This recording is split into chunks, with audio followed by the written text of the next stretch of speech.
सुबह 10 बजे से लेकर 11 बजे के बीच में उपस्थित हूँ आप सबके सामने। आज इनकी कुंडली लेकर के आया हूँ। इनका नाम है गोविंद मित्तल। इन्होंने पूछा है प्रश्न कि इनका बेटा इनके साथ व्यापार कर सकता है कि नहीं, और विभिन्न ग्रहों के भावों के फल कैसे हैं ये पूछा है इन्होंने। शुरू करते हैं आज का कार्यक्रम। कहीं नहीं जाना है, बिल्कुल बन के रहिएगा। अपने धर्म की सुरक्षा के लिए हमेशा ही धर्मशास्त्रों के आधार पर जीवन जीने की कोशिश करिए। तभी बड़ा विचारणीय है कि आप और मैं जैसे जैसे बड़े होते जाते हैं वैसे वैसे पाबंदियों से मुक्त होना चाहते हैं, पर धर्मशास्त्र हमें हमेशा ही नियमबद्ध होकर के जीने की आज्ञा देते हैं। इस वजह से आपको मैं सबसे पहले बताऊंगा मनुस्मृति की बात। भगवान मनु ने अपने आदि ग्रंथ मनुस्मृति में बड़ी अच्छी और अद्भुत बात कही है। जन्म के तुरंत बाद नाल छेदन से पूर्व जात कर्म संस्कार होता है, जिसमें स्वर्ण घीस करके उसे शहद और घी के साथ बच्चे को चटाया जाता है।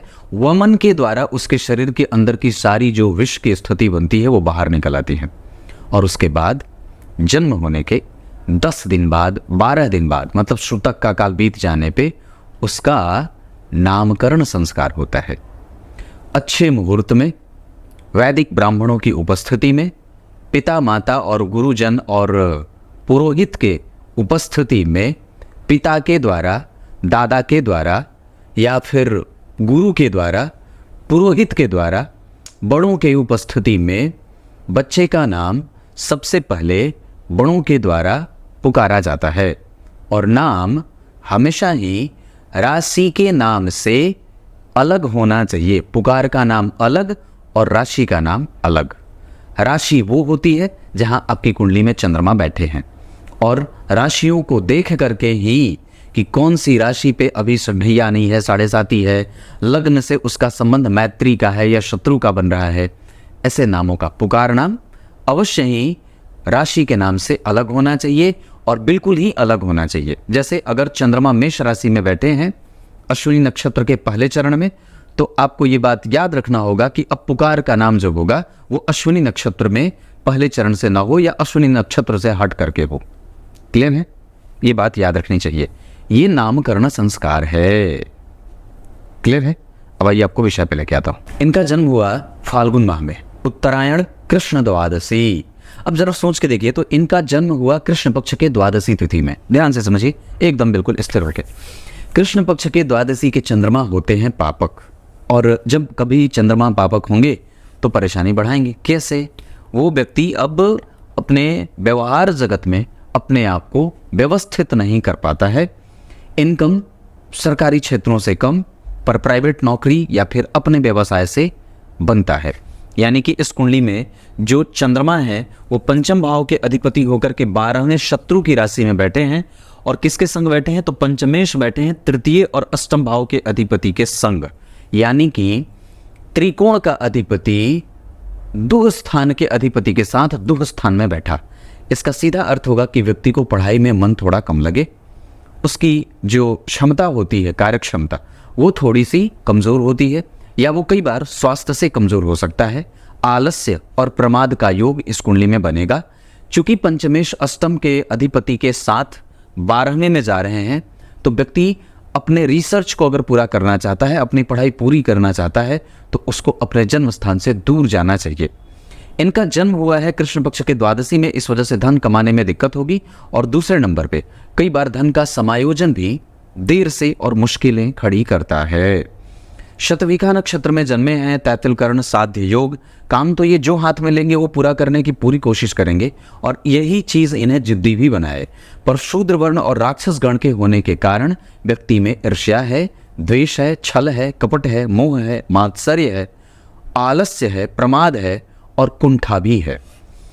अगर चंद्रमा बैलेंस होते और वो 12वें नहीं होते, तो इन सभी निगेटिविटी जो नकारात्मक पक्ष हैं कुंडली के, उनमें मजबूती आ सकती थी। पर चंद्रमा सबसे पहले तो पक्ष के बल से कमजोर हैं, और दूसरे वो 12 में भी बैठ गए। उसके बाद आपकी कुंडली में जो युति हो रही है वो पंचम भाव के अधिपति की तीसरे से युति होने के कारण कई बार विवाह टूटने के और कमजोर होने के योग होते हैं। विवाह के बाद ना टूटे, विवाह के पहले विवाह टूटने के योग बन जाते हैं। इस वजह से विवाह मिला करके हो। और साथ ही साथ चूंकि सप्तम भाव में शनि बैठे हैं जो इस कुंडली के लिए 12वें के अधिपति हैं, और वक्री हैं, 20 डिग्री के हस्त नक्षत्र में बैठे हैं। इस कारण से कई बार व्यक्ति की पत्नी ही दुश्मन ना बन जाए और व्यक्ति आलसी न हो जाए, अपनी अवस्था पहचान ना सके, अपनी परिस्थिति पहचान ना सके, ऐसा ना हो। और जिद ना हो, हठ ना हो, क्रोध ना हो, गुस्सा ना हो, और अपने हिसाब से व्यक्ति को मन करता है कि वो अपने हिसाब से जीवन जिए, उसके जीवन में किसी का हस्तक्षेप ना हो, ये वो चाहता है। और वो इसलिए चाहता है क्योंकि लग्न में ही गुरु, सूर्य और मंगल बैठे हैं। परस्पर तीनों ही ग्रह एकदम के सटीक मित्र होते हैं। और मीन लग्न की कुंडली के लिए गुरु लग्न में बैठेंगे तो आयु संपन्न बनाएंगे, पर 20 डिग्री 50 कला रेवती नक्षत्र में बैठे हैं तो व्यक्ति को धनवान ज्यादा बनाएंगे पिता की तरफ से। और दूसरा, लग्न में सूर्य 15 डिग्री के उत्तरा भाद्रपद नक्षत्र में और मंगल भी बैठे हैं उत्तरा भाद्रपद नक्षत्र में, ये नक्षत्र का प्रभाव। और यहाँ पे सूर्य ने मंगल और गुरु दोनों को अस्त किया है। मंगल और गुरु के अस्त होने से ऐसा नहीं है कि व्यक्ति साहसी और ज्ञानी नहीं होगा, वो निश्चित रूप से साहस भी है उसके पास और बल भी है, पराक्रम की क्षमता भी है, पर उसके पास पैतृक संपत्ति को बटोर करके रखने में दिक्कत होती है और कई बार अपने पिता की परिस्थिति को वो समझ नहीं पाता है। या कई दफा ऐसी भी बातें होती हैं जैसे मंगल और गुरु के अस्त होने से कि व्यक्ति के रोजगार में दिक्कत होती है और उसको अपने पिता के साथ संबंधों में भी कई बार कड़वाहट होते देखी जाती है। यहाँ पे राहु तटस्थ होकर के बैठे हैं, इस वजह से भी ये बात बन सकती है। वैसे व्यक्ति जो कोई भी काम करे वो अपने बल पे अपना अलग भी काम करना चाहे या कभी अगर ऐसी कोई मनसा प्रकट करना चाहता है या कर रहा है तो इसमें भी कोई आश्चर्य वाली बात नहीं है।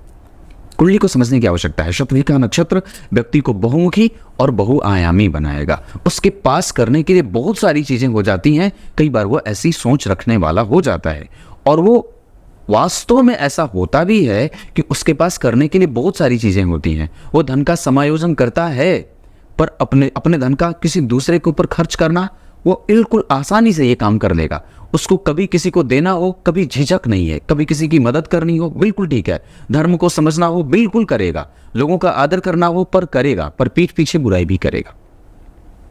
धर्मशास्त्र का ज्ञान रखना चाहता है, ये चीजें होती हैं। वैसे बुध द्वितीय भाव में और 12वें भाव में शुक्र बैठे हैं चंद्रमा के संग, तो लग्न को शुभ कर्तरी लगेगा। यहाँ मीन लग्न की कुंडली बनती है और यहाँ पे पंचम भाव में बुध के संग राहु, छठे भाव में शनि शत्रु के घर में, मंगल यहाँ बैठे हैं लग्नेश होकर के और परिवर्तन।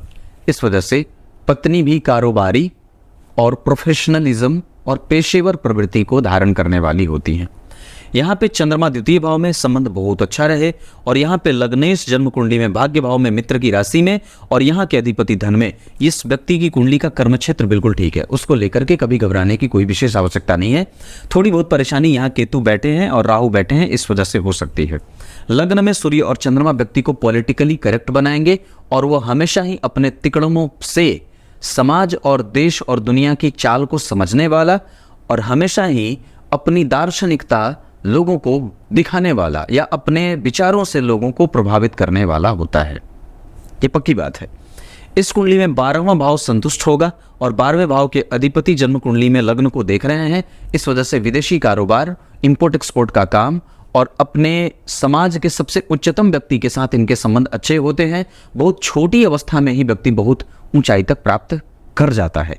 कई बार परिस्थितियां ऐसी बनती हैं। लग्न में 3 मित्र ग्रह और जन्म कुंडली बनी मीन राशि की। मीन राशि सम संख्या की राशि है और वहीं पे गुरु, सूर्य और मंगल के संग बैठे हैं। पराक्रमी होगा पर सत्य बोलने वाला होगा और अपने हठ और जिद के कारण कई बार व्यक्ति अपने पिता और माता की दृष्टि में थोड़ा लाडला होने के कारण और कई बार थोड़ा जैसे होता है ना कि कई बार वो बिगड़ ना जाए, उसको उसकी आवश्यकता की सारी चीज़ें मिलती रहती हैं, इस वजह से भी कई बार वो अटपटी हरकतें करने वाला हो जाता है।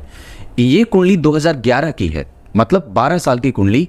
अभी इसको संस्कारों की आवश्यकता है और कम से कम अभी आप इसके प्रत्येक गलत चीज़ों पे टोक अवश्य करें, टोकना आवश्यक है। तो ये इनकी कुंडली में ऐसी चीज़ें घटित हो रही हैं। जैसे अगर आप भाग्य को देखें तो भाग्य भाव का अधिपति अस्त है, जन्म कुंडली के धन भाव के अधिपति अस्त हैं। इसका सीधा सा अर्थ ये होगा कि व्यक्ति के जीवन में पराक्रम की कमी नहीं होगी, पर निस्संदेह उसके जीवन में धन आने में और भाग्य का सपोर्ट यानी कि पूर्वजों के आशीर्वाद प्राप्त होने में दिक्कत हो सकती है। ठीक उसी तरीके से अगर आप गुरु के अस्त होने को देखेंगे तो लग्नेश अस्त हैं पर लग्न में बैठे हैं, इसका सीधा स्पष्ट उत्तर होगा कि व्यक्ति के पास ज्ञान कम नहीं है, पर हाँ उसके स्वास्थ्य में परेशानी हो सकती है। कारण क्योंकि पहले ही चंद्रमा 12 में है, शत्रु के घर में बैठे हैं, 12वें भाव का अधिपति जहां बैठेगा जिसको देखेगा तो इससे व्यक्ति का डेली रूटीन गड़बड़ हो सकता है।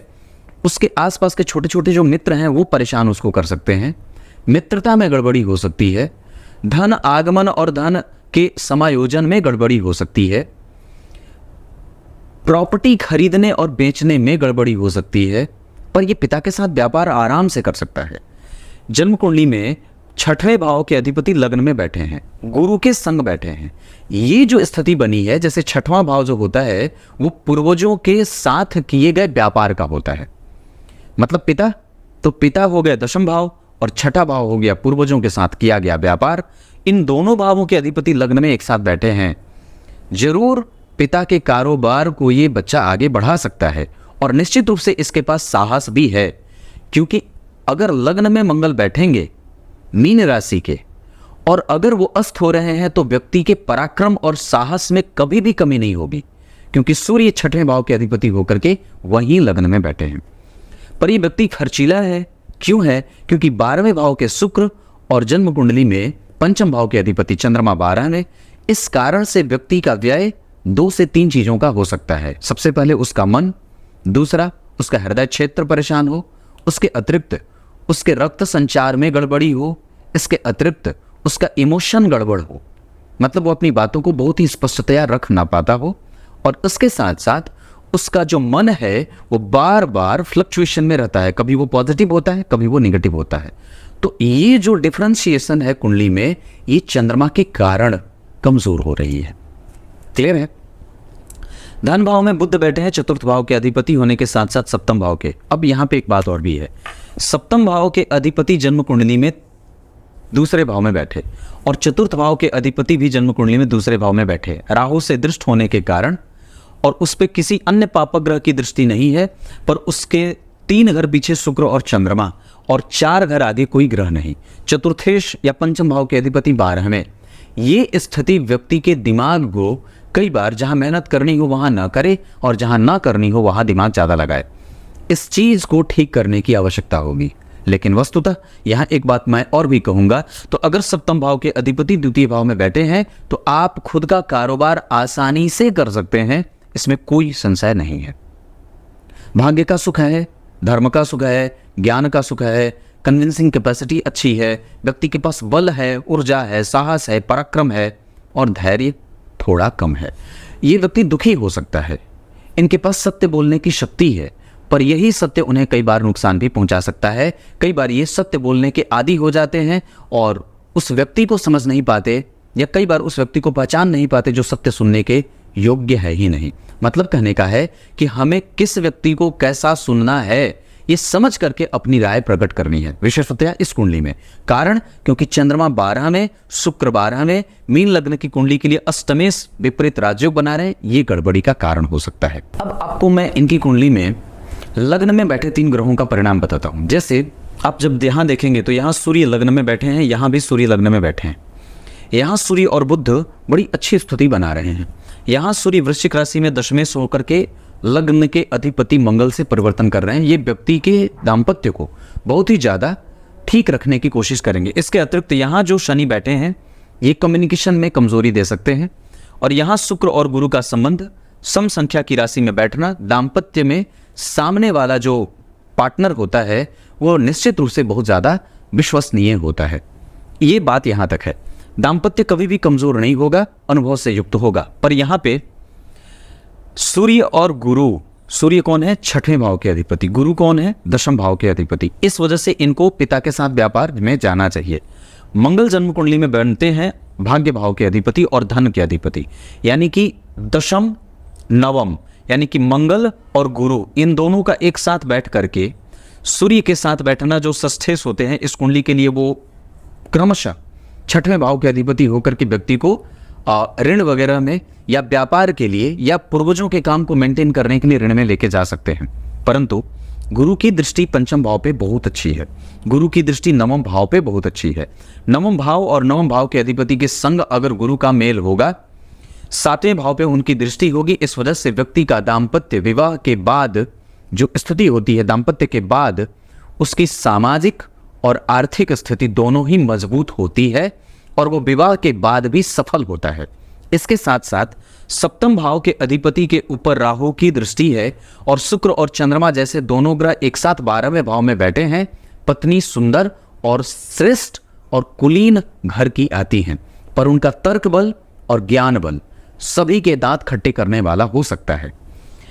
यही स्थिति आप जब देखेंगे तो लग्न कुंडली में भाग्य भाव के अधिपति मंगल और नवम भाव पंचम भाव के अधिपति चंद्रमा से मंगल 2 घर आगे, मतलब तुरंत ही अगले घर में, तो ये जो स्थिति बनी है वो व्यक्ति को धनाढ्य बनाने के लिए काफी है। साथ ही साथ धन भाव में बुध अकेले बैठे हैं।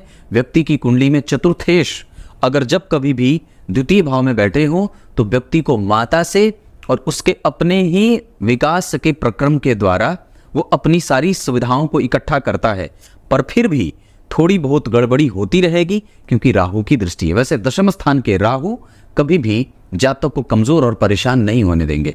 यहाँ राहु 3 डिग्री के मूल नक्षत्र में बैठे हैं और जो स्थिति उनकी बनी है उसके आधार पर वो ग्रह आपकी कुंडली के लिए आधा अच्छे और आधा बुरे परिणाम कर रहा है। वो बुध आपको जो राहु से दृष्ट है, आपकी बुद्धिमत्ता को कई बार कमजोर करने की कोशिश कर रहा है और आपके निर्णय लेने की क्षमता को प्रभावित भी कर रहा है। इसके साथ साथ सूर्य के ठीक पीछे चंद्रमा, सूर्य के ठीक आगे बुध, ये अलग प्रकार का योग बनाएगा जो व्यक्ति के इस व्यवहार को चेक करने की इजाजत देता है, या ये इशारा है उसका कि अपना व्यय और अपनी मानसिकता, इन दोनों पे आप कैसे सामंजस्य स्थापित कर सकते हैं, इस पे विचार करिए।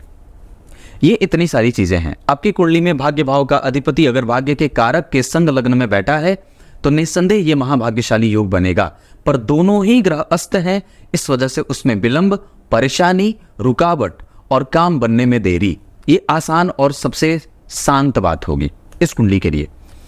ये व्यक्ति चरित्रहीन नहीं है और इनकी बुद्धि कुशाग्र है, वैचारिक क्षमता अच्छी है, तर्क बल बहुत बढ़िया है और व्यक्ति का व्यय हमेशा स्त्रियों के पीछे भी हो सकता है। अपनी मैत्री चेक करें किसके साथ मित्रता जा रही है, क्योंकि शनि और मंगल दोनों का प्रभाव, जब शनि मंगल राहु का प्रभाव जब जन्म कुंडली के चौथे भाव से होगा तो ये अवस्था माता को जातक के लिए चिंतित करने वाली हो सकती है। अब बात करेंगे नक्षत्रों की। सूर्य जिस नक्षत्र में बैठे हैं उसके आधार पर व्यक्ति के पास आलस्य ज्यादा आ रहा है और वो आलसी हो रहा है और परिस्थितियों को समझ नहीं रहा है और चिंता में ग्रसित भी है और कई बार व्यक्ति को बहुत ज्यादा बल लगाना भी पड़ता है। इस कुंडली में गुरु केंद्र में है, मंगल केंद्र में है, शनि केंद्र में है और सूर्य भी केंद्र में है, साथ ही साथ राहु भी केंद्र में है। यानी कि शनि मंगल राहु ये परस्पर एक दूसरे से युक्त या एक दूसरे के संपर्क में है, केंद्र में है। इन तीनों ग्रहों का प्रभाव तटस्थ होकर के 50% का अच्छा देने वाला, साथ ही साथ व्यक्ति को मेहनत करने पे विवश करने के लिए भी जाना जाएगा। साथ ही साथ उसमें गुरु केंद्र में बैठे हैं, चंद्रमा से द्विद्वादश में है, बुध से द्विद्वादश में है, शुक्र से द्विद्वादश में है। इस वजह से यहाँ पे अब इस बात की गुंजाइश बन जाती है कि अब जातक बहुत ज़्यादा सीरियस है, मतलब चीज़ों को लेकर के कैसे उसका जीवन जो है वो हाशिए पे भी होगा, क्योंकि 2 ग्रह जन्म कुंडली के बहुत अच्छे ग्रह अस्त हो रहे हैं। इसके साथ साथ अगर विचार करें तो शुक्र और चंद्रमा 12वें होंगे तो व्यक्ति को कोई भी ठग सकता है और कोई भी उसका लाभ उठा सकता है। ये ना हो इसलिए हमें सावधान होने की आवश्यकता है। जब चंद्रमा बैलेंस नहीं कर रहे हैं, अपने आप को कमजोरी में जा रहे हैं, तो हमें अपने व्यय पे, अपनी मानसिकता, अपना व्यवहार, अपनी जागृति, अपनी बुद्धिमत्ता, अपनी कला कौशल और अपनी वाक शक्ति के साथ साथ अपने ज्ञान को सही जगह पे खर्च करने की आवश्यकता है। कहीं ऐसा तो नहीं है कि आप बेवजह की बातों पे अपना दिमाग लगाए जा रहे हैं और उसकी आवश्यकता भी नहीं है। हमेशा ही भगवान का नाम इस कुंडली को मजबूत करेगा। श्री दामोदराय नमः इस मंत्र का जप सदैव भगवान को बड़ा प्रिय है। भगवान के जितने नाम हैं, पद्म पुराण की बात है, भगवान के जितने नाम हैं उसमें सबसे ज्यादा प्रिय भगवान को श्री दामोदराय नमः है। इसका स्मरण हमेशा करते रहना चाहिए। मैं सभी लोगों के लिए बात बता रहा हूँ, इस वजह से इस बात की पुष्टि मैं कर रहा हूँ। चंद्रमा जन्म कुंडली में कंफ्यूज हैं और वो अपनी ऊर्जा का और अपनी वाक शैली का, अपने पिता के धन का, अपने जीवन में प्रेम का सही तरीके से व्यक्ति पहचान नहीं रख रहा है। मित्रता करते वक्त, शत्रुता करते वक्त, अपने पैसों का व्यय करते वक्त किसके पीछे आप समय बता नुकसान कर रहे हैं, इन सब चीजों को परीक्षित करिए। इन सब चीजों का परीक्षण आवश्यक है। मंगल ठीक है, पर फिर भी मैं एक बात कर दूं, उनके पास तकनीक की ज्ञान की आवश्यकता ज़्यादा है और उसको और भी ज़्यादा अनुभव देने की आवश्यकता है। जल्दबाजी में आकर के कोई भी निर्णय तक पहुंचने की कोई आवश्यकता नहीं है। और बुध का प्रभाव आपकी कुंडली में जिस स्थिति में बन रहा है उसके आधार पर वो आपको अनुभव देना चाहता है, पर उसकी आवश्यकता आपकी कुंडली में अभी है और बालकपन न करिएगा बुध की दशा में। गुरु का प्रभाव आपकी कुंडली में अच्छा बनेगा और निस्संदेह वो आपकी कुंडली को 50% का सकारात्मक बल देंगे। शुक्र भी आपकी कुंडली में ठीक बैठेंगे और शनि भी ठीक है। राहु और केतु को बल देने की आवश्यकता नहीं है, वो जहां बैठे हैं बिल्कुल ठीक है। माता जी को स्वास्थ्य से संबंधित चिंताएं बनी रहेंगी। माता जी को कहिए सूर्यार्घ दिया करें। इसके साथ साथ अपने भोजन में आप शहद और हल्दी का इस्तेमाल बढ़ाइए। इसके साथ साथ मिट्टी के पात्रों का इस्तेमाल करिए और साथ ही साथ अगर हो सके तो बजरंगबली को लाल पुष्प की माला मंगलवार को अर्पित करें। घर से बाहर निकलते समय अपने पितरों को अवश्य प्रणाम करें और घी का दीपक जला करके निकले। ऐसा मैं इसलिए बता रहा हूं क्योंकि आपकी कुंडली में मंगल अस्त हैं। इसके साथ साथ अगर बन पड़े तो अपने कुल देवता की आराधना आवश्यक रूप से करिए। इस कुंडली के लिए दिन गुरुवार, अंक 3 और साथ ही साथ राशियां वृश्चिक और कर्क की बहुत अच्छी रहेंगी। धन कमाने के लिए उत्तर और पूर्व की दिशा बहुत अच्छी रहेगी और साथ ही साथ व्यक्ति का विदेश भाव बहुत ही ज्यादा बढ़िया है। तब तक के लिए बहुत बहुत नमस्कार।